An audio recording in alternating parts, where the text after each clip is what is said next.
আসসালামু আলাইকুম। কুকিং স্টুডিওর আজকের আয়োজনে আপনাদের জন্য নিয়ে এসেছি ঝটপট তৈরি করে নেওয়া যায় রেস্টুরেন্ট স্টাইলে বিফ শিক কাবাবের রেসিপি।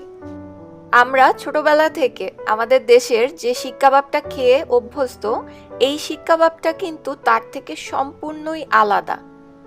সচরাচর বাংলাদেশের বাইরে আপনারা যে কোনো রেস্টুরেন্টে গেলেই বিফ শিক কাবাব বললে এই শিক কাবাবটাই আপনাকে দেয়া হবে। আর এই শিক কাবাবটা কিন্তু ইন্ডিয়া পাকিস্তান ছাড়াও অন্যান্য দেশেও বেশ জনপ্রিয়। শিক কাবাব তৈরি করার জন্য আমি এখানে গরুর মাংসের কিমা নিয়েছি। খেয়াল রাখবেন মাংসের কিমায় যেন কোনো রকম পানি না থাকে।